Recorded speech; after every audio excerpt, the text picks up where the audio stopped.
মানুষের প্রতি মানুষের ভালোবাসা উঠে যাওয়ার পিছনে আসল কারণ কি বুঝিয়ে বলবেন কি? বড় মুশকিল।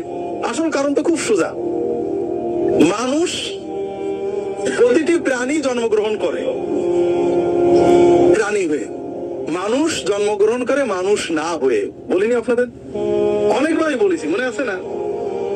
গরুর বাচ্চা, হাঁসের বাচ্চা মায়ের পেটের থেকে পড়ার পরে মাকে শেখাতে হয় না কিছু, কিন্তু মানুষের বাচ্চা মায়ের পেট থেকে শেখানো লাগে না? লাগে না? আল্লাহ মানুষকে দুর্বল করে সৃষ্টি করেছে। মানুষ দুর্বল, শিখতে হয়। এই শেখার জন্য সবচেয়ে বড় হলো প্রেম, ভালোবাসা। গরুর বাছুর জন্মের পরে গরু মরে গেছে, জবাই করেছে, ছোট থেকে অন্য গরুর দুধ খেয়ে বা মানুষের দুধ খেয়ে বা এমনি খাবার টাবার খেয়ে বড় হয়েছে।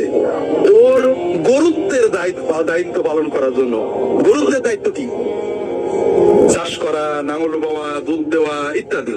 এই গরুত্বের দায়িত্ব পালন করার জন্য ওর কোন সমস্যা হবে? মায়ের বাবু স্নেহ মায়া মমতা পায়নি, বাবার ভালোবাসা পায়নি, এই জন্য গরু হওয়ার ক্ষেত্রে কোন বাধা আছে কিনা?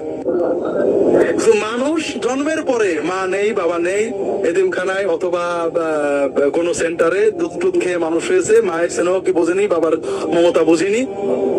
মানুষ হওয়ার পথে বাধা হবে না? হবে না? এই মানুষ হবে না, দু পায়ে প্রাণী হোক। মানুষ ভালোবাসার বুকারি, ছোটবেলায় বাবা মায়ের ভালোবাসা, একটু বড় হলে ভাই বোন, বন্ধু বান্ধবী, স্বামী স্ত্রী, পিতা মাতা, সন্তানের ভালোবাসা। আর এই ভালোবাসার পূর্ণতা হয় আল্লাহর ভালোবাসা। এই জন্য আল্লাহর ভালোবাসা মানব হৃদয়ে যদি আমরা প্রমোট করতে না পারি, মানুষ মানুষ হতে পারে না। বর্তমান মিডিয়া, রাজনীতি, অর্থনীতি, সমাজনীতি কোনো ভালোবাসা প্রমোট করে না।